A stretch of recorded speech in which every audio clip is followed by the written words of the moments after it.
Merci à l'organisation de la BNF, à Jean-Loup Graton, de m'avoir permis d'être parmi vous aujourd'hui pour vous faire part en fait de mes axes de recherche sur lesquels j'avais travaillé il y a une petite dizaine d'années maintenant.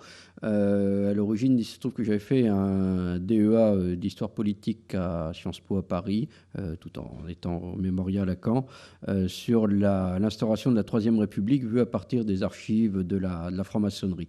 J'ai pris l'exemple des loges de la Basse-Normandie pour essayer de voir dans une région provinciale comment, entre les années 1880 et les dates extrêmes m'avaient amené à aller jusqu'en 1924, à la victoire du cartel des gauches, comment des francs-maçons de province avaient pu avoir ou non un rôle et être des acteurs principaux dans l'instauration de la Troisième République et ses étapes de laïcisation.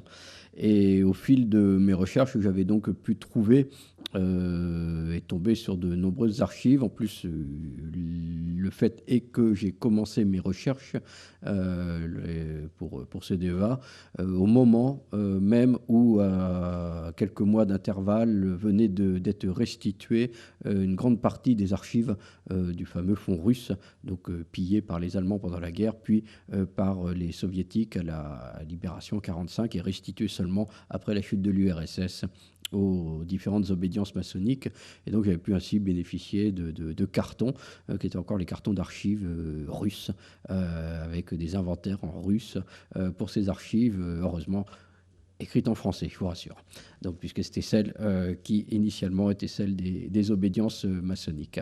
Et donc j'avais pu ainsi m'intéresser à un des aspects qui va aboutir à ce que l'on connaît lorsque par chance, si on le connaît, cet épisode qui s'appelle en fait le scandale de l'affaire des fiches.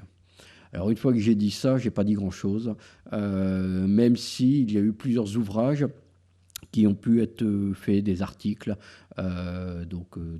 tout au long du XXe siècle, et un ouvrage dans les années 80-90 qui parlait de l'affaire des fiches. Mais en fait, lorsque je suis allé voir cette bibliographie, je me suis aperçu que le problème, c'est que ces articles, ces ouvrages ne se basaient pas sur les archives des principaux protagonistes, qui sont les francs-maçons eux-mêmes.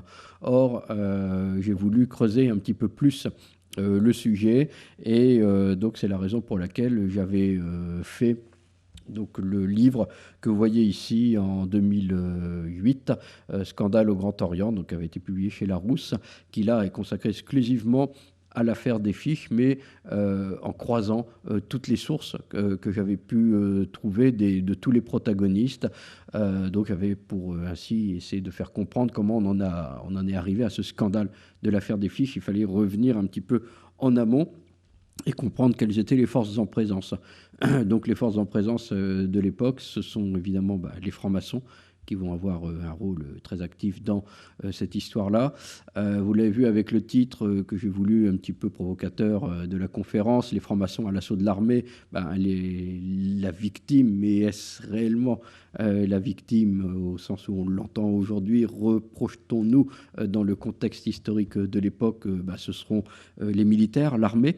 Vous avez donc un autre grand acteur qui s'interfère dans tout cela, qui va être le milieu politique. Donc, quelles sont les forces politiques de l'époque? Alors, pour comprendre l'affaire qui va nous intéresser, donc qui va se dérouler en 1904-1905, il faut revenir un petit peu en amont et comprendre comment on a pu en arriver là, je dirais, en résumé. Donc je prendrai comme introduction celle écrite par un autre historien, Jérôme Grondeux, dans La France entre en République 1870-1893, qui est un livre qu'il a publié en 2000. Cet historien écrivait « Entrée en République ». Le terme suggère un parallèle avec l'entrée en religion, comme avec toute vocation d'ailleurs, ne dit-on pas entrer en politique. De la même manière, à partir de la proclamation de la République, la troisième du nom, les profanes vont entrer en maçonnerie pour mieux entrer en République. Ce qui permettra à certains de se demander jusqu'à quel point la franc-maçonnerie ne constitue pas l'Église de la République, entre guillemets bien entendu. L'autre grand historien, si vous vous intéressez à l'histoire de la maçonnerie, que vous connaissez très certainement pour sa somme en 3 volumes de cette histoire, qui est Pierre Chevalier. Pierre Chevalier, dans son tome consacré donc à la franc-maçonnerie à la Troisième République, écrivait que la franc-maçonnerie ne constitue pas... écrit que le frère maçon est un cloîtré temporaire et périodique. C'est un laïc entré en religion maçonnique. S'il n'a pas fait les vœux de perfection, il n'en souhaite pas moins de travailler à sa propre perfection. Donc, on voit dès le départ, ce qu'il faut très bien que vous ayez présent à l'esprit, c'est cette immixtion très forte dans les années 1880, 1870, 1880, lorsque la Troisième République se met en place en France, l'immixtion très forte entre l'appartenance au mouvement républicain, à la promotion de la République, à la défense de la République et bien entendu de ses valeurs, et à ceux qui seront les meilleurs garants de ces valeurs et de cette défense de la République, qui à l'époque sont les francs-maçons. En effet, durant les premières années de la Troisième République, le débat politique tourne autour du conflit entre monarchie et République, alors qu'il n'existe pas encore de parti républicain organisé. Comme l'explique Serge Bernstein, la franc-maçonnerie fait figure de moteur du parti républicain à l'époque, qu'on peut mettre entre guillemets. Les loges qui forment un maillage serré dans tout le pays deviennent le relais de la propagande républicaine et les outils de l'instauration de cette République. On comprend les réactions d'hostilité souvent vives que les loges peuvent avoir à l'encontre de représentants d'institutions nationales considérées comme anti-républicaines. Se considérant comme les principaux, pour ne pas dire dans certains cas les seuls défenseurs de la cause républicaine, les francs-maçons vont par tous les moyens tenter de faire gagner la population à leur cause et tenter de réduire à néant les attaques de ceux qu'ils nomment, sous le terme générique de cléricaux-réactionnaires. C'est le terme souvent employé à l'époque. Si dans les premières années de la République, cette double action ne peut donc pas être qualifiée de politique, aucun parti républicain n'étant créé, il n'en est pas de même dès l'entrée dans le nouveau siècle. Rappelons-nous que le parti républicain radical-socialiste est né en 1901. Donc vous voyez que c'est le parti, les forces socialistes vont s'unifier sous l'appellation de l'Association française de l'Internationale ouvrière en 1905. Donc, au-delà d'une simple défense républicaine, les francs-maçons véhiculent en loge et en dehors des temples une certaine idée de la République avec des valeurs précises qui finissent par devenir le programme d'un parti politique naissant, donc le fameux parti républicain radical et radical-socialiste. Mais ce programme n'a de raison d'être que s'il est applicable sans entrave, d'où la surveillance permanente que les francs-maçons effectuent durant toute la période étudiée sur certains corps d'État soupçonnés de ralentir, d'empêcher l'instauration de la République, comme le corps préfectoral, le corps enseignant ou, bien entendu, l'armée. Ce qu'il faut comprendre, ce que j'avais découvert à l'aune des archives que j'avais consultées pour toute cette période, c'est qu'en fait, dès les années 1880, avec la création ou la recréation, le réveil de certaines loges qui avaient pu être mises en sommeil sous le Second Empire, donc avec la renaissance faite d'un maillage maçonnique aussi important qu'il avait pu être sous le Premier Empire, très régulièrement, en fait, on voit que les frères dans les loges de province, s'ils voient un représentant de l'État, un fonctionnaire à un poste important, commettre des actions qu'ils considèrent comme étant un frein à l'instauration de la République, voire une hostilité ouverte, eh bien, très régulièrement, les frères écrivent à Paris. Et au fur et à mesure, lorsque dans les années 1890, les ministères qui vont se succéder vont être de plus en plus maçonnisés, c'est-à-dire comprendre de plus en plus de ministres issus des obédiences maçonniques, principalement le Grand Orient de France, qui est la principale obédience de l'époque, alors on essaie même de faire pression pour muter ou faire valoir des droits à la retraite anticipée telle ou telle personne. C'est valable pour des inspecteurs d'académie, des recteurs qu'on considère comme étant pas assez républicains. Alors ce qu'il faut aussi comprendre, c'est que lorsqu'un régime nouveau se met en place, vous ne pouvez pas changer les élites du jour au lendemain parce que vous avez besoin que les élites nouvelles soient imprégnées aussi des idées nouvelles. Sauf que lorsque vous avez allé en place, que ce soit dans le corps préfectoral, dans le corps judiciaire, dans tout le corps lié à l'enseignement, des personnes qui ont leur carrière, qui sont, on va dire plutôt en fin de carrière, mais qui ont fait toute leur carrière sous un régime précédent, vous ne pouvez pas lui demander de changer du jour au lendemain sa façon de penser, son mode de fonctionnement et surtout sa mentalité par rapport au régime qu'il a employé précédemment pendant X années. Et ça permet de comprendre aussi ce clivage entre des hommes ultra-républicains, que vont représenter nos francs-maçons à l'époque, et un corps constitué qui est garant de la continuité du fonctionnement de l'État partout en France. Et du coup, vous avez comme ça, j'ai pu avoir des cas, donc on est dans les années 1880-90, la loge de Caen, qui va demander la mutation du sous-préfet de Bayeux, parce que c'est un anti-républicain notoire. Et quand on regarde, évidemment, il a fait sa carrière sous des régimes précédents. Et lui, il n'a pas tourné la page, il ne s'est pas, je dirais, du jour au lendemain changé dans sa mentalité.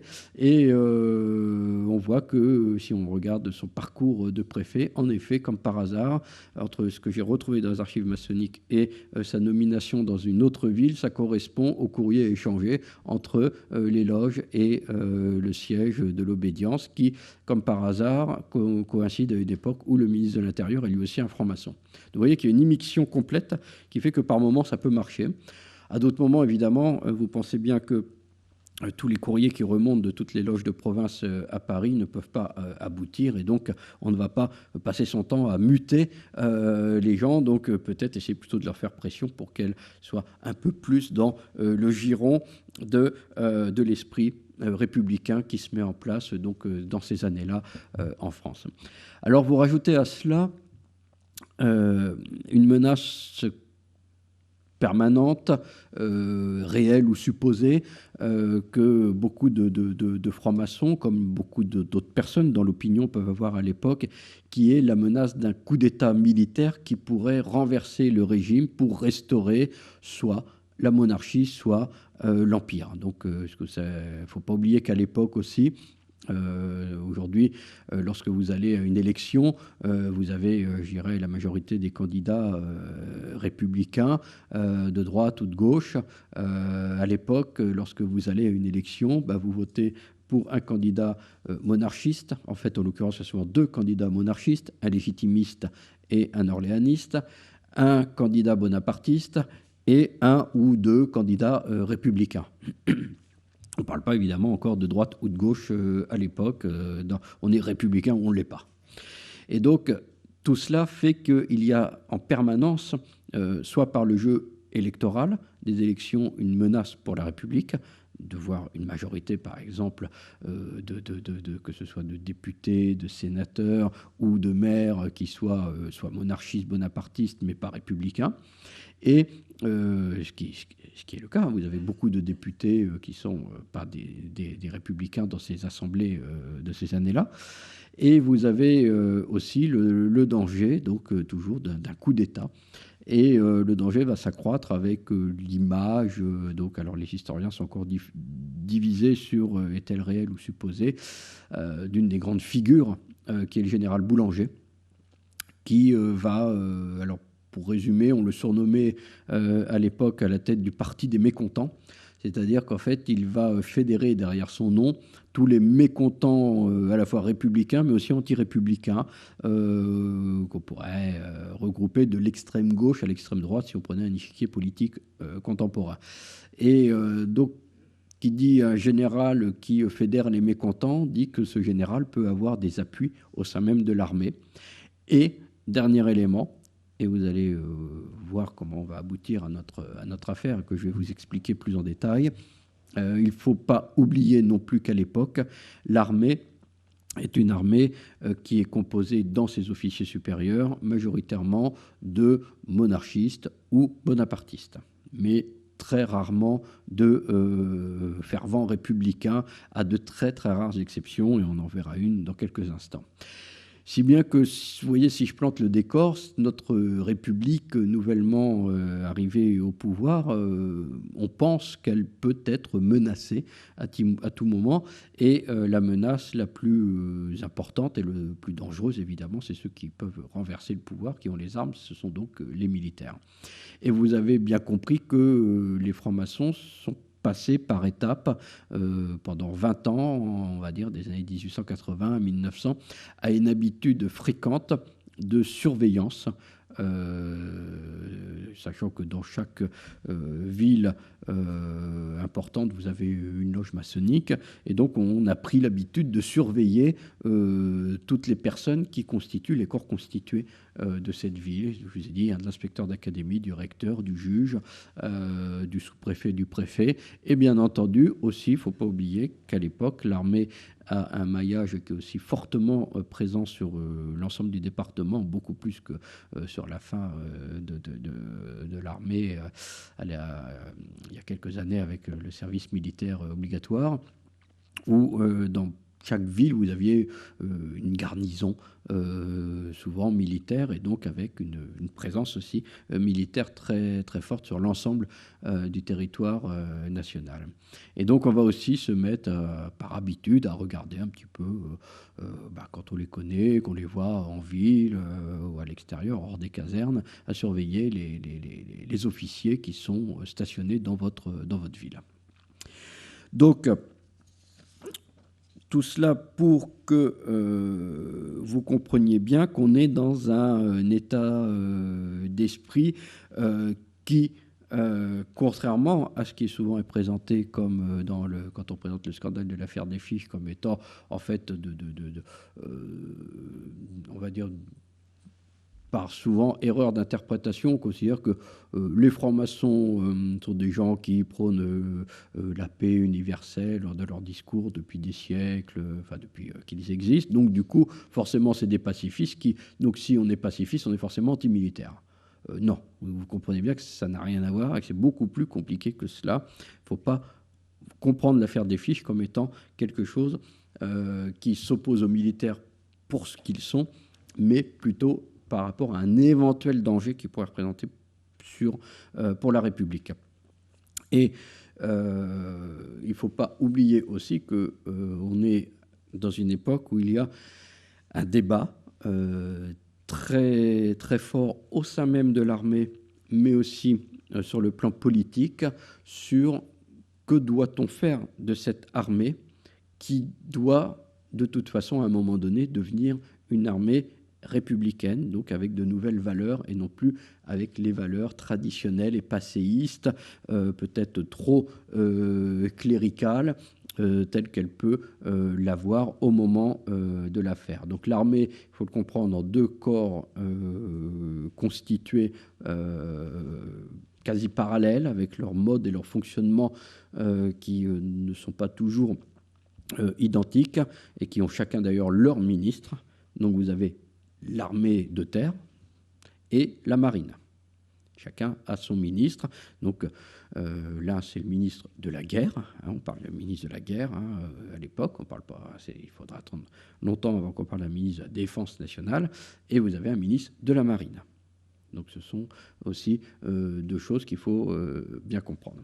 Et l'armée de terre comme la marine ont leur propre tradition et n'ont absolument pas, au niveau des officiers supérieurs, envie qu'on bouscule leurs traditions et leur mode de fonctionnement, où depuis des décennies, voire des siècles, sont habitués à fonctionner un petit peu comme un État dans l'État, voilà, et qui est là pour servir l'État en période de guerre. Vous rajoutez sur cela le fait que l'armée aussi, on veut la réformer parce que on vient de subir une défaite militaire qui est aussi une défaite morale très importante, qui est la guerre de 1870, et qui a donc abouti au changement de régime et à l'instauration de la Troisième République. Mais au-delà, c'est avant tout, il ne faut pas l'oublier aussi, une défaite militaire derrière cet état de fait. Donc ça veut dire qu'il faut réformer l'armée pour qu'elle soit plus apte à défendre le nouveau régime qui se met en place. Vous voyez que c'est quelque chose de très complexe. J'essaie de vous résumer en quelques minutes quelque chose qui, moi, m'a demandé évidemment des mois et des mois d'analyse, de recherche et de lecture. Pour vous donner un ordre d'idée, c'est l'époque où Jaurès est en train de rédiger son Histoire de l'armée, par exemple, qui est à une somme, en je sais plus, 4 ou 5 volumes, très importante, où justement, dans lesquels il apporte aussi des réflexions et des solutions pour réformer cette armée, une nouvelle armée, une armée républicaine. Qu'est-ce qu'une armée républicaine? Donc on se pose la question.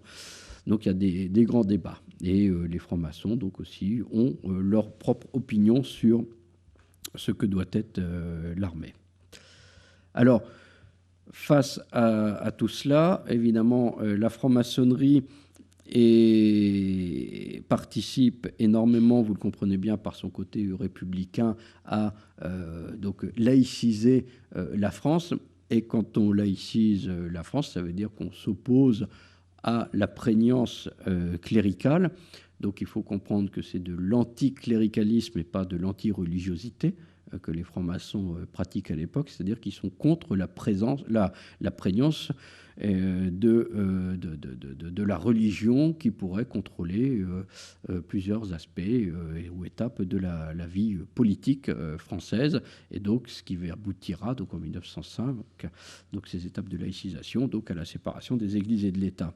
Mais qui dit laïciser dit qu'on se met à dos forcément les partisans sur le plan politique les plus catholiques, les plus conservateurs, et qui refusent ces étapes de laïcisation. Et lorsque l'affaire va éclater, eh bien, vous voyez, là on est en 1899, je vous ai mis la couverture et une des pages du livre de Jules Lemaître. Donc Jules Lemaître, c'est le fondateur de la Ligue de la patrie française. C'est l'ancêtre en fait qui donnera naissance par la suite à l'Action française de Charles Maurras. Et donc Jules Lemaître est à l'origine, avec la patrie française, d'une pétition contre la franc-maçonnerie qui circule en France dans ces années-là, et qui est relayé par le journal ultra-conservateur et antisémite à l'époque, ce qui n'est plus le cas, heureusement pour lui aujourd'hui, La Croix, le journal des Assomptionnistes, qui relaie cette pétition au niveau national.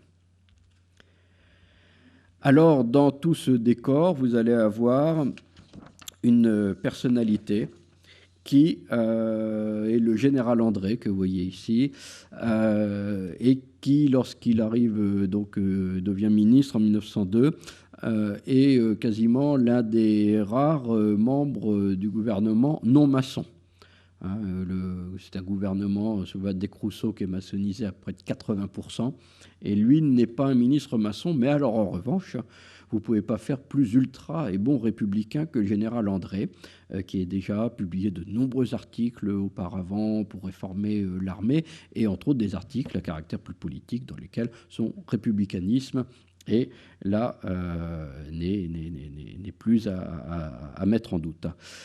Or, notre brave général André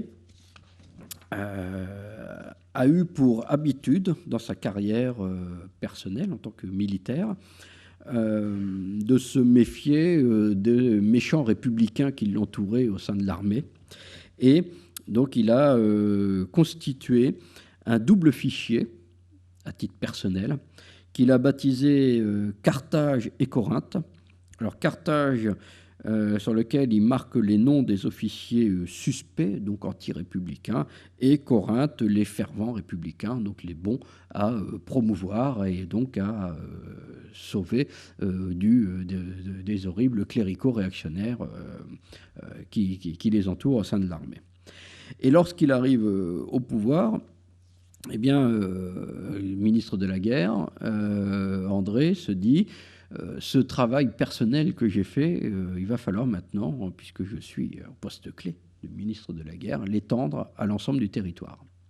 Sauf que, je vous ai expliqué tout à l'heure, on ne peut pas faire confiance à 100% à grand monde dans ces élites de la France du tournant du nouveau siècle, puisque on ne sait pas, par exemple, si on demandait au préfet de les aider à faire ce travail, si le préfet est un bon ou mauvais républicain au final. Et donc, André est très embêté et se tourne vers son chef de cabinet, qui est le capitaine Molin. Et le capitaine Molin est un franc-maçon. Vous voyez qu'il a écrit, après l'affaire, un ouvrage, hein, donc c'est le livre que vous voyez ici. Et via le capitaine Molin, en fait, André va entrer en contact avec le grand maître du Grand Orient de France. Il va lui exposer son idée. Et le grand maître dit OK, je veux bien vous aider dans votre œuvre de républicaniser l'armée. Mais bon, votre histoire de fichier, c'est bien gentil, mais j'ai pas trop envie quand même que ça s'ébruite, hein, donc on va le faire discrètement. Et donc, d'un commun accord, il décide en fait, donc le grand maître décide de contacter personnellement, avec l'aide du secrétaire du Grand Orient de France, donc Narcisse Vadecart, ils vont contacter dans chaque loge, puisque c'est à l'avantage, c'est que les loges donc SM sur l'ensemble du territoire, et donc on va pouvoir comme ça demander l'aide d'un frère qui va être contacté, qui n'est pas nécessairement le vénérable de la loge. Le vénérable, c'est celui qui est à la tête de la loge, mais celui dont on sait qu'on peut avoir vraiment entière confiance et qu'on contacte personnellement et à qui on lui dit surtout, vous n'en parlez pas aux autres.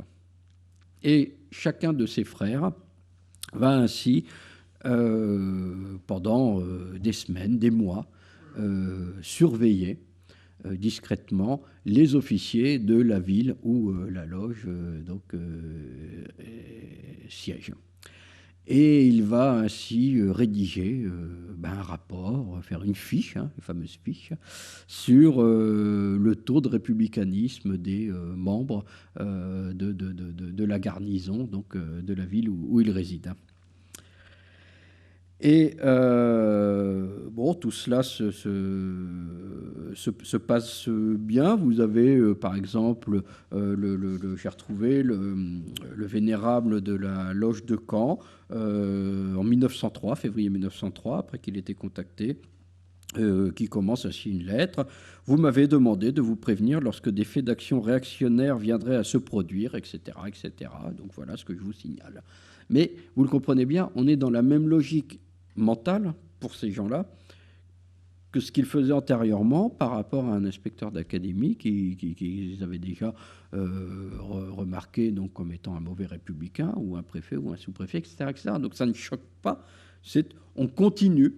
On a laïcisé le corps enseignant, on a laïcisé le corps préfectoral, on a laïcisé, enfin républicanisé plutôt le corps judiciaire. Et bien maintenant, le gros morceau, c'est l'armée. Donc on continue exactement sur la même méthode. Là, vous avez par exemple un tract que j'ai retrouvé, qui est une loge de Clermont-Ferrand, la loge des enfants de Gergovie, en 1901-1902, qui propose des solutions pour combattre l'armée cléricale. Donc, vous voyez, c'est déjà, on est dans le même état d'esprit, on est dans une continuité. Sauf que tout se passe bien. Ça se passe tellement bien qu'on en arrive à 18 118 fiches en un an. C'est quand même pas mal, hein, sur l'ensemble des officiers en France. Ah, c'est que les officiers qui sont surveillés. Et tout se passe bien jusqu'au jour où le secrétaire adjoint du Grand Orient de France, donc Jean-Baptiste Bidegain, qui est à la loge de l'Action socialiste, qui travaille donc avec Vadecart, va être pris de remords. Alors, comment ça se passait en fait? Il recevait les fiches, il les mettait, avec Vadecart, il les remettait en ordre, il refaisait un petit tableau, et via Molin, c'était transmis au général André. Et à la fin de l'année, lorsque le général André fait son tableau d'avancement, comme tous les ans, pour savoir quel officier va être promu ou pas au grade supérieur, il a les rapports qui lui sont transmis tout à fait normalement par, je dirais, la hiérarchie militaire de tel ou tel officier concerné. Donc ça, il les a. Et à côté, il a les fiches qui cette fois-ci n'ont rien sur le plan professionnel, mais plus sur le plan des opinions personnelles de l'individu. Et il regarde si, par exemple, tel officier s'est noté, il a des bonnes notes ou quoi que ce soit, mais qu'à côté de la fiche dit que c'est un horrible clérical réactionnaire, tout ce que vous voulez. Alors là, il va réfléchir à deux fois. Alors si vraiment les faits militaires plaident en la faveur, il peut quand même pas faire autrement quand même que donner raison à la hiérarchie. Donc il va quand même accepter de soumettre au grade supérieur l'officier concerné. Mais si les états de service de l'officier sont moyens et qu'en plus c'est un mauvais républicain, là il n'a aucune chance de passer au grade supérieur, même s'il a derrière lui les années nécessaires en principe pour passer à ce grade supérieur. Évidemment, tout cela se fait dans la confidence. Et Bidegain est pris de remords un beau jour parce qu'il s'aperçoit que ce qu'il fait là est contraire en fait aux idéaux maçonniques. Il n'est pas entré en maçonnerie pour rédiger, faire un travail de délation, comme il le dira par la suite. Et donc il va en fait en parler à son oncle, qui se trouve être un ecclésiastique, donc le père Audelin. Et c'est là où l'affaire va devenir un scandale. Vous allez comprendre pourquoi. Parce que le père Audelin est en relation avec l'abbé de Bessonny. Or, l'abbé de Bessonny est un nationaliste anti-Dreyfusard, j'y arrivé, anti-maçon notoire, évidemment, vous comprenez bien, et proche des milieux de la patrie française que je vous ai présenté comme faisant quand même depuis 1 ou 2 ans une pétition pour l'abolition de la franc-maçonnerie en France. Quelle aubaine, vous pensez bien, quelle aubaine. Et alors là, c'est rocambolesque, parce que c'est ça qui est intéressant dans l'affaire, c'est les petites affaires dans la grande affaire. Alors au début, donc l'abbé de Bessonny rencontre Bidegain, bon, il lui fait un peu confiance, mais bon, il dit, on sait jamais quand même, est-ce qu'on va pas être manipulé, en fait, est-ce que c'est pas un complot maçonnique pour nous nuire à nous, en fait. Donc voilà, tout le monde se suspecte dans ces années-là. Et l'abbé de Bessonny en parle à un de ses amis, qui est le député nationaliste de Neuilly, Jean Guillot de Villeneuve, et il va et il va réussir à convaincre une rencontre un peu improbable entre Bidegain et Villeneuve. Et en fait, au cours d'une soirée qu'organise Villeneuve chez lui, Bidegain lui glisse discrètement un papier sur lequel il va lire après « Je suis un franc-maçon révolté, disposé à me venger en divulguant tout à votre parti, à condition d'obtenir de lui une rétribution équitable. » Quand même, hein, des limites à la générosité et au repenti, donc notre ami Bidegain. Et le plus croquignolesque, pour accroître l'histoire, Bidegain demande à Villeneuve de répondre via les petites annonces du Petit Parisien sous la signature de GT 104. C'est pas gorge profonde, mais on y est presque. Ça me rappelle une autre affaire. Donc vous voyez, on est dans... Alors là, Guillaume de Villeneuve, c'est quoi cette espèce d'allumé là qui me demande de lui répondre par petite annonce. Mais bon, il y croit quand même en disant on ne sait jamais. Et donc, bon, bref, l'affaire va aboutir. Et surtout, ce qui est intéressant, c'est que Bidegain, lui, les a tous les jours, ces fiches qui arrivent de la France entière. Et donc, il prend quelques-unes de ces fiches le soir, lorsque tout le monde s'en va, puisqu'ils ne sont que deux, en fait, à connaître au secrétariat. C'est Vadecart et Bidegain, donc les deux à avoir la clé du bureau. Et donc, il subtilise quelques fiches et il va les montrer à Guillot de Villeneuve. Et là, Guillot de Villeneuve tombe des nues et dit « Alors, si ces pièces sont authentiques, je suis votre homme. » Et là, se met en place donc l'affaire telle qu'elle va s'instaurer.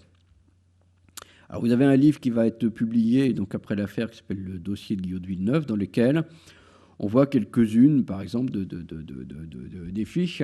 Donc, vous voyez, par exemple, homme du monde, le deuxième, considéré comme anti-républicain. Le troisième, élève des jésuites, pratiquant, ne parle pas de politique. Un autre, un commandant, pareil.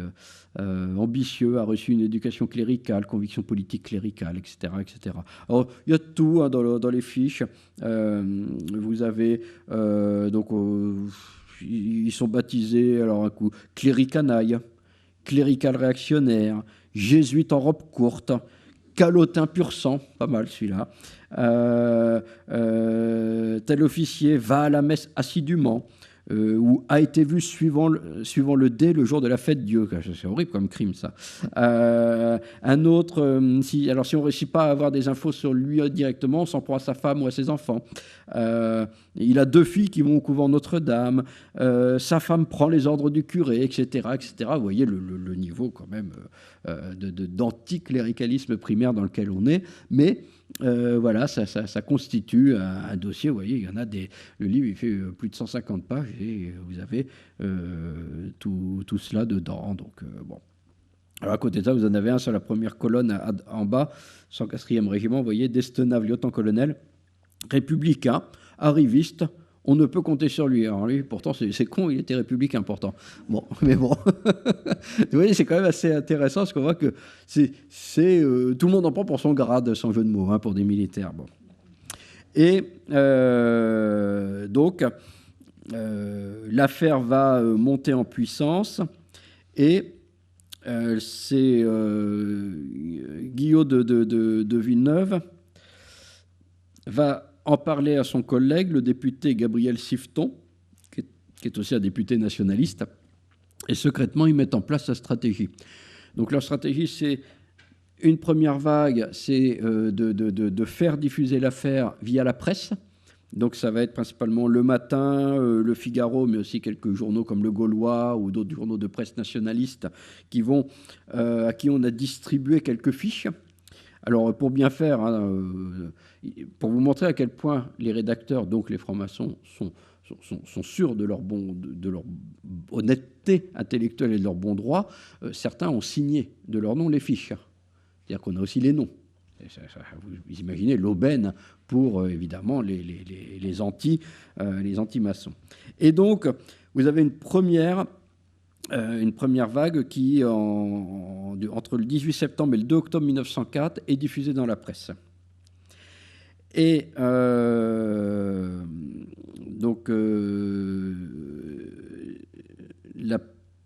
octobre, vous avez le Figaro qui va publier plusieurs articles, dont là, octobre et novembre. Vous voyez ici un article « La délation dans l'armée ».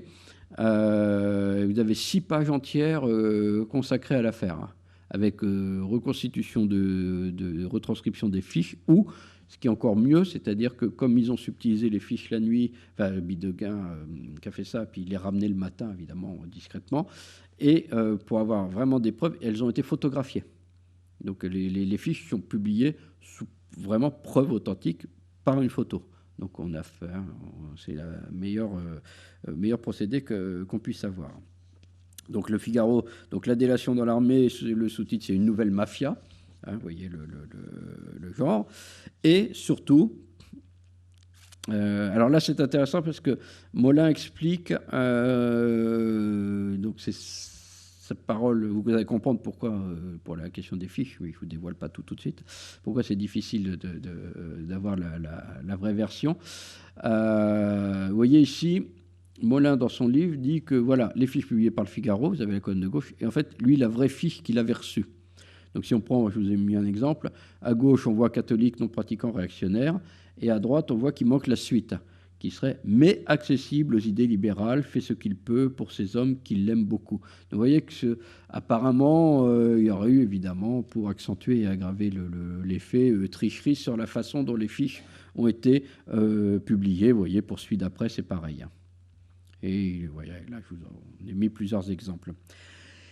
Mais ce qui est intéressant, c'est que ce sont 2 députés qui ont pris les choses en main. Et donc, le 28 octobre 1904, ils ont décidé d'interpeller aux questions au gouvernement. Ça existait déjà à l'époque. Et donc, le 28 octobre, on enregistre que 2 députés un en l'occurrence, Guillaume de Villeneuve, va poser une question au général André. Alors, personne ne sait de quoi il s'agit, bien sûr.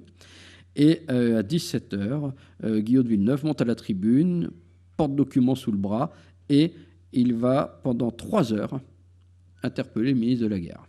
À l'époque, on ne faisait pas dans la dentelle. Hein, il sort des fiches qu'il lit. Et là, donc, vous avez André, qui reste stoïque au premier rang, et qui nie tout en bloc. Ah non, je ne suis pas au courant. Je ne sais pas ce que c'est, cette histoire de fiche, j'en ai jamais entendu parler. Et là, voyant qu'on est dans une... Vous voyez, là, c'est Guillaume de Villeneuve qui est en train d'interpeller André.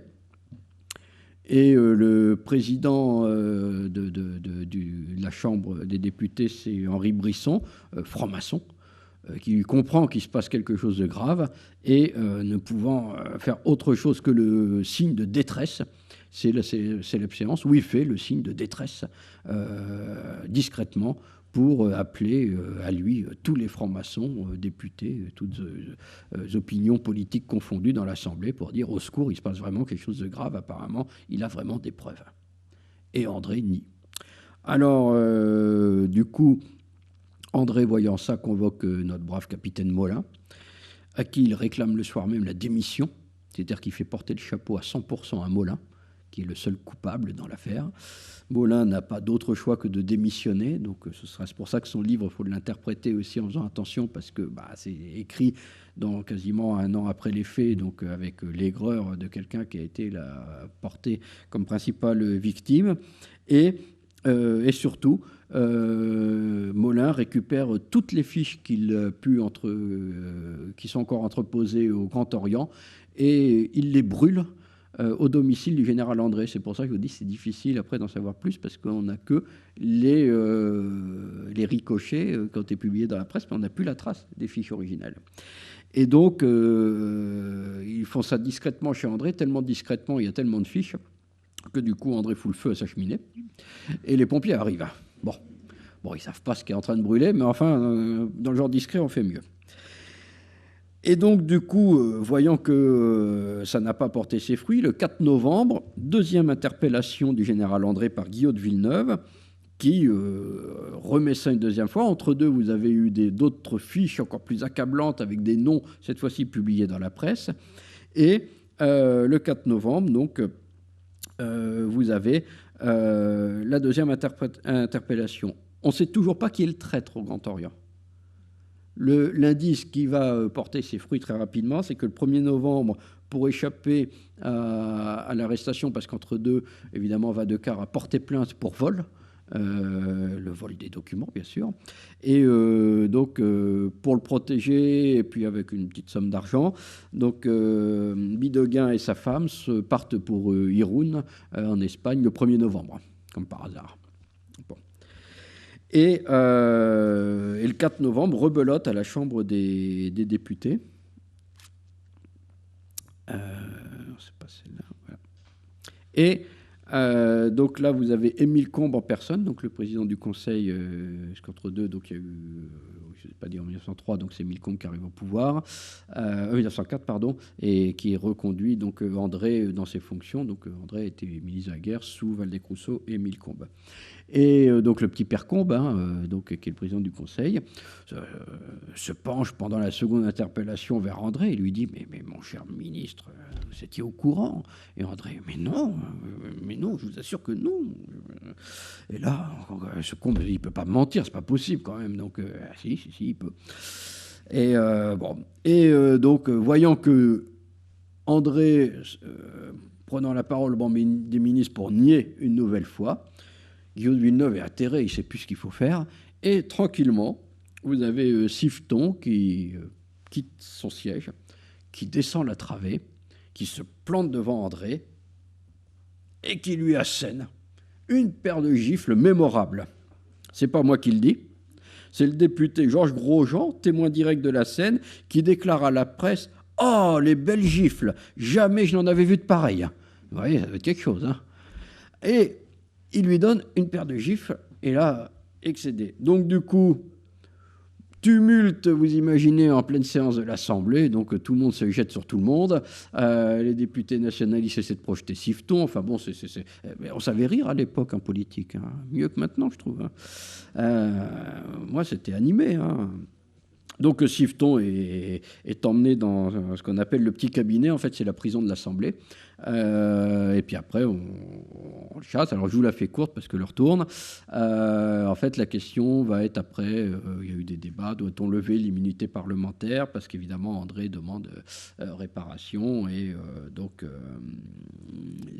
il y a un procès. Donc là, l'immunité parlementaire va être levée après un vote. Et donc Siveton va être donc condamné pour avoir giflé un ministre dans ses fonctions. Et là, rebondissement dans l'affaire, la veille de l'ouverture du procès, Siveton est retrouvé mort chez lui. Ah oui, je le fais bien. Et en fait, là, alors, vous avez droit à tout dans la presse, crime maçonnique, évidemment, parce que peut-être que Siveton allait faire des révélations. En fait, c'est beaucoup plus croquignolesque et sympa que ça, quoi. Oui. En fait, il se trouve que Siveton, donc là c'est ses obsèques,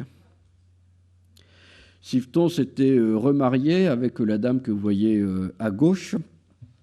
Alors Siveton, c'est le trésorier de la Ligue de la Patrie française. Donc il s'était remarié avec Madame Ménard, qui avait une fille à droite, et dont en fait on a appris que par les servantes qui travaillaient chez les Siveton, en fait qu'il avait la main un peu baladeuse auprès de la fille. Autant que la mère, mais ça c'est pas grave, c'était son épouse.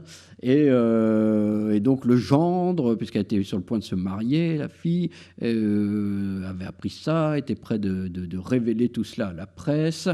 Et surtout, l'autre fait, c'est qu'on s'est aperçu que Siveton, au sein de la patrie française, on s'est aperçu que Siveton avait détourné de l'argent de la patrie française à des fins personnelles. Donc le preux chevalier en prenait un coup.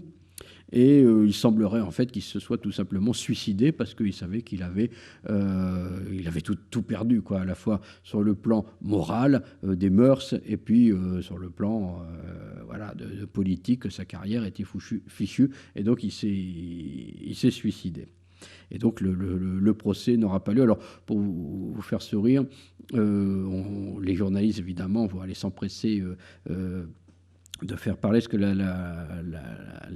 Madame Siveton était d'origine néerlandaise, et donc elle était venue en France quand elle épousait Siveton avec ses bonnes qui parlaient quasiment que le néerlandais, et donc les journalistes avec des traducteurs vont essayer de comprendre. Donc elle raconte les choses les plus sordides sexuellement possibles contre Siveton, qui soi-disant faisait imposer à sa femme et sa fille des danses lascives dans le salon. Enfin, vous imaginez les choses, dans des positions les plus scabreuses. Et donc il y a un journal qui va publier le témoignage des bonnes en latin, et vous avez une vente fulgurante des dictionnaires latin-français qui suit dans les semaines. Tout le monde voulait savoir ce que Siveton faisait avec sa belle-fille. Alors, avançons quand même, et venons-en donc à maintenant le scandale tel qu'il va avoir comme conséquence chez les francs-maçons eux-mêmes. Parce que c'est ça qui est intéressant, c'est que là, ce que je vous ai raconté, c'est vraiment ce que l'on lit partout, parce que c'est la vision publique qu'on a du scandale. Mais ce que j'ai voulu étudier, c'est comment les loges ont réagi par rapport au scandale. Et je suis allé voir, surtout, faire un sondage par rapport à ce que j'avais pu lire, des loges qui semblaient les plus impliquées par rapport à leurs responsables. Et là, vous allez voir que c'est moins drôle, ce que je vais vous dire, parce que les conséquences vont être dramatiques pour ceux dont les noms vont être publiés, puisque souvent les presses nationalistes locales vont republier les extraits, c'est-à-dire que ça fait mal localement sur les personnes là vraiment ciblées. C'est comme si, je sais pas, Ouest France avait publié pour tel ou tel journal dans l'Ouest, ou l'Est républicain, vous voyez, les noms. Bon. Et là, alors, vous avez beaucoup de personnes qui sont impliquées. Et ce que je trouve ce courrier très émouvant, c'est un sous-lieutenant, un sous-officier pardon, d'un régiment de marine basé à Cherbourg. Donc la loge de la Solidarité est à Cherbourg, elle existe toujours. Et, et donc il explique, alors c'est surtout sur la fin, donc il explique, voilà, donc on a donné son nom dans la presse, hein, donc il sait que sa carrière elle est foutue. Ça tout simplement. Il écrit, étant donné la mentalité des officiers de mon régiment, c'est pour moi la cassation certaine. Je serai brisé comme un verre, bien que parfaitement noté jusqu'à présent. Et vous verrez l'avant-dernier paragraphe, enfin le troisième. Vous voyez, il écrit, les religions ont leurs dogmes et leurs martyrs. La maçonnerie française qui a su s'affranchir de ses pressions, c'est à sa gloire, peut ouvrir dès maintenant son martyrologue, si au moins j'étais le seul appelé à y figurer. Je trouve que c'est très beau comme formule et ça résume évidemment ce qui va suivre. Alors, pour faire court, dans la loge de Limoges, c'est le préfet, qui était le vénérable de la loge, qui est cité en première ligne, donc qui est obligé aussi, vous imaginez bien, qui est muté, hein, on l'envoie ailleurs. Le maire du Mans, le maire Paul Lignol, démissionne en 1906, tellement il est compromis, parce qu'il a rédigé beaucoup de fiches. À Auxerre, je ne sais pas si je l'ai là... à Auxerre, donc le maire Charles Surugue est contraint de se justifier dans la presse, lui aussi c'était le vénérable de la loge. À Angers, donc c'est le courrier que vous avez là, Jean Drault, conseiller à la cour d'appel, se voit infliger une sanction disciplinaire et est contraint de prendre une retraite anticipée. Ah, vous voyez, là, donc, là, c'est à La Roche-sur-Yon. Le maire Stéphane Guillemé est poursuivi en justice par le lieutenant-colonel de Vidalou de Bonamou. Donc, vous voyez, ça fait la une du journal des Sables, le courrier de la Vendée. Hein, le franc-maçon Guillemé en correctionnel. Ici, on publie même le compte-rendu complet des séances du procès de Vidalou de Bonamour contre Guillemé.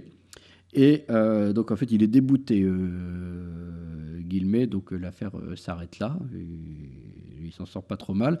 Vous avez dans la lettre faudrait le lire. Ah oui, tout en bas, Guédon-Lavallée, vous voyez, Guédon-Lavallée voulait me provoquer en duel. Bah oui, c'est des militaires, donc ils demandent réparation. Certains frères iront jusqu'au duel. Hein, accepteront le duel pour venger, pour que le militaire puisse venger son honneur bafoué par les fiches. Alors je vous rassure, c'est les duels au premier sang, donc c'est considéré juste une égratignure que forcément le militaire gagne. Faut tomber vraiment sur un franc-maçon militaire aussi, mais à chaque fois ça tombait pas, c'était pas le cas, mais certains sont allés jusqu'au duel. Et là, le pire, vous voyez ici, Talvas, maire Lorient, vénérable, mort, victime, calomnie nationaliste.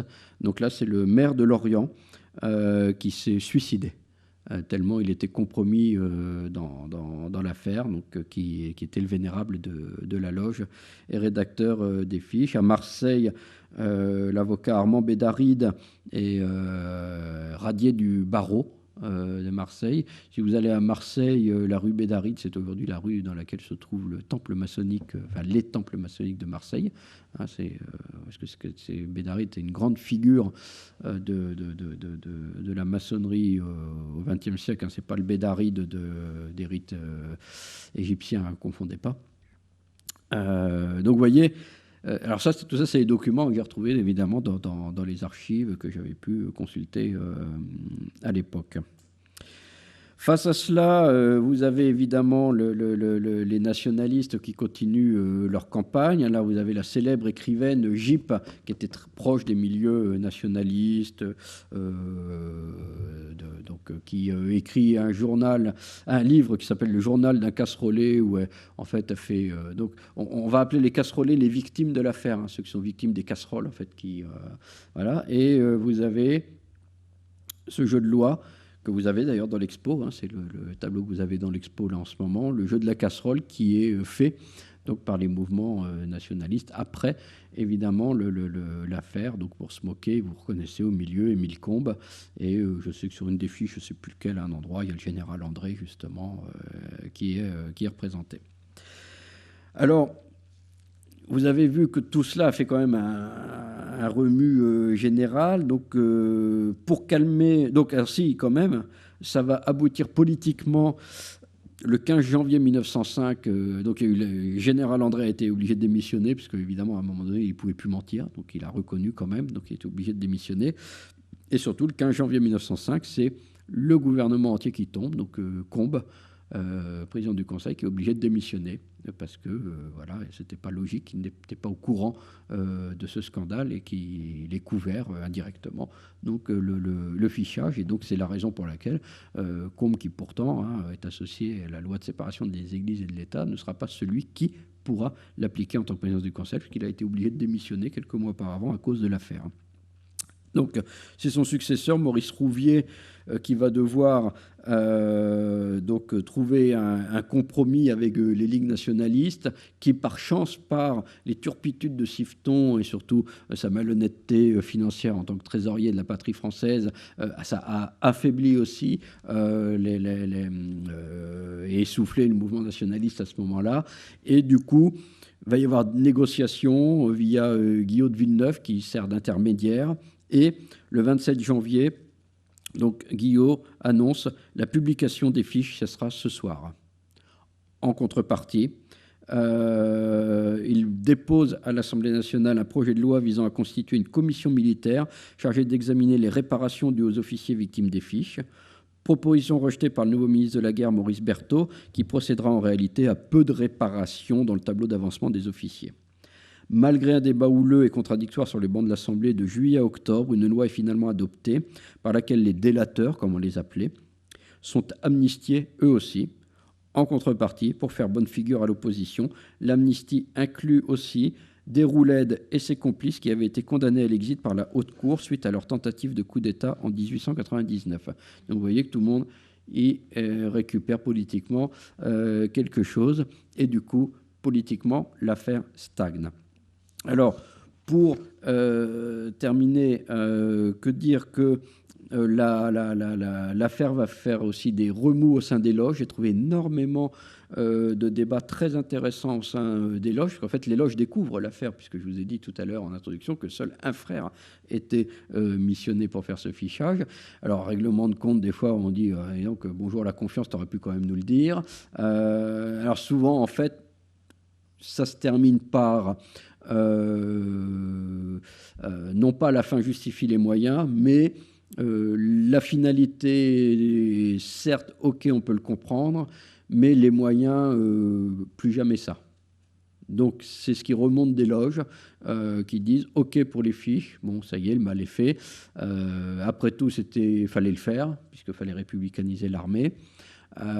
Mais la méthode, certainement pas à voir, puis souvent la méthode est quand même assez reprochée. C'est ce qu'on voit dans les courriers aussi qui remontent. Donc souvent, c'est des courriers de soutien aussi aux victimes, au capitaine Molin.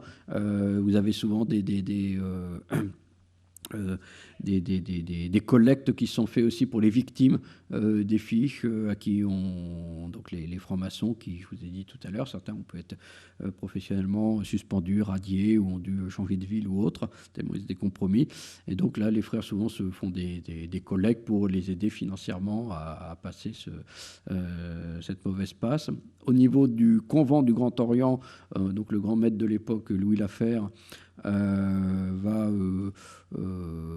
pas condamner la méthode, il va plutôt dire certes, voilà, c'était peut-être pas la meilleure chose à faire, mais fallait qu'on le fasse. Donc lui, il est plutôt sur la ligne, la fin justifie les moyens.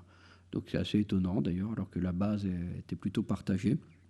Et l'affaire va avoir un effet assez étonnant, parce qu'on pense que ça aurait pu être un frein à l'entrée en maçonnerie de nouveaux membres, et on s'aperçoit en fait que après l'affaire, il y a une grande au contraire, demandent d'entrer en maçonnerie parce qu'on pense qu'à ce moment-là, des francs-maçons sont vraiment apparus comme les grands défenseurs de la République, et il y a toute une jeune génération qui a envie d'accompagner cette République nouvelle qui se met en place. Et donc là, c'est assez intéressant parce qu'on s'aperçoit que ça ne fait pas baisser les effectifs.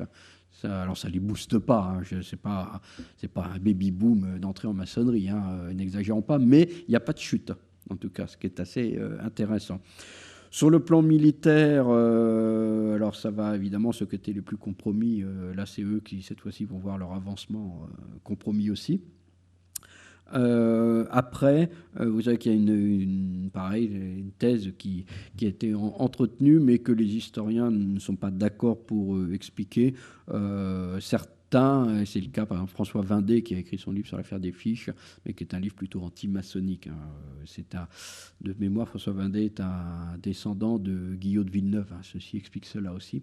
Par alliance, c'était un petit neveu ou je sais pas quoi. Enfin bref. Et donc du coup, il y a la thèse qui est mise comme quoi cette épuration entre guillemets des officiers par André aurait fait prendre un retard à l'armée aux conséquences dramatiques lors des premiers combats de 1914. Bon, ça c'est pas, mais c'est une thèse qui a été longtemps écrite par de nombreux historiens, spécialistes d'histoire militaire, mais il semblerait, d'après les dernières études les plus sérieuses, qu'il n'y ait pas vraiment de lien de cause à effet. Donc, en revanche, l'affaire va être entretenue abondamment par l'extrême droite, enfin les ligues nationalistes dans les années 30, ça va revenir. On va ressortir l'affaire de façon récurrente. On la ressort au moment de l'affaire Stavisky, en disant, vous voyez, décidément, les maçons, etc., etc. Pendant la guerre, la revue anti-maçonnique, les documents maçonniques, dans 3 de ses numéros, revient sur l'affaire, dont un dossier complet de 4 pages dans un de ses numéros. Donc on rebondit encore une fois pendant la guerre. Il y a aussi, alors, légende ou pas, mais qui est entretenu pendant la guerre, comme quoi Pétain aurait été une victime de l'affaire des fiches. Ce qui souvent est présenté comme ce qui permet de comprendre l'antimaçonnisme acharné de Pétain et qui permet de comprendre pourquoi, à peine arrivé au pouvoir, donc il arrive quand même plein pouvoir le 11 juillet, et dès août 40, dissolution des sociétés secrètes, comme la loi le précise, donc des obédiences maçonniques. Pas qu'elles, mais principalement. Donc, ceci, vous voyez, peut avoir des interprétations et des conséquences. Mais ce qu'il faut savoir, c'est que quand on analyse les archives des loges, ce qui est intéressant, c'est qu'on s'aperçoit que les loges vont, malgré tout, le naturel revient au galop, et j'ai trouvé, je sors en 1908, 1910, encore plein de cas de loges qui écrivent à Paris en disant, en se plaignant encore du côté clérical, réactionnaire, on n'emploie plus le terme, mais ça revient au même, de tel ou tel officier dans telle ou telle ville. Donc il y a toujours, malgré tout, une trace interne pour continuer à dénoncer les officiers qu'on considère comme étant les mauvais, des mauvais républicains, et en se disant là quand même ça fait 30 ans que la République elle est instaurée, il faut peut-être faire quelque chose. Donc vous voyez, il y a encore tout ça, cette habitude qui subsiste. Voilà, le grand maître du Grand Orient au moment du scandale, Louis Laffaire. Sans jeu de mots, l'affaire, non. Et comme on n'est jamais mieux servi que par soi-même, donc vous retrouvez quelques-uns de ces éléments. Donc, parce qu'en fait, par malchance, le livre Scandale Grand Orient est épuisé, il n'existe plus, donc vous ne pourrez pas l'acquérir. Je crois qu'on peut quand même en passant commande directement, vous savez maintenant ce qu'ils font, l'impression à la demande, les éditeurs, donc Larousse, je crois qu'on peut quand même le trouver. Donc ça, c'est le dernier bouquin que j'ai fait, ainsi que celui-ci. Alors celui-ci, c'est un livre illustré avec... d'ailleurs, vous avez beaucoup de documents qui sont présentés dans l'expo que j'avais déjà utilisé, ce qui fait que ça m'a amusé de visiter l'exposition, parce que j'ai revu beaucoup de choses que j'ai eu la chance de pouvoir avoir en main à l'époque, avant ce que je l'avais fait avant l'expo. Et celui-ci, donc, dans lequel il y a des textes d'ailleurs liés par rapport à l'affaire des fiches dans celui-ci que j'avais retrouvé. Donc là, c'est raconter l'histoire de la franc-maçonnerie en France des origines à nos jours, exclusivement à partir des documents que j'ai pu regrouper. J'ai mis une recherche d'1 an et demi de documents dans des livres, dans des archives. Chaque document est présenté avec une petite note historique. Voilà, sur ce qui permet de comprendre ce qu'est la franc-maçonnerie, mais écrit par les francs-maçons eux-mêmes. Parce que vous comprenez que c'est souvent ce que je trouve intéressant, c'est quand on parle de quelque chose, c'est de s'intéresser peut-être aux protagonistes eux-mêmes. Quoi. Donc voilà pour cette affaire que j'essaie de vous résumer en essayant d'être le plus objectif si on puisse l'être en histoire. Et si vous avez des questions, on a quelques minutes. Je vous remercie en tout cas.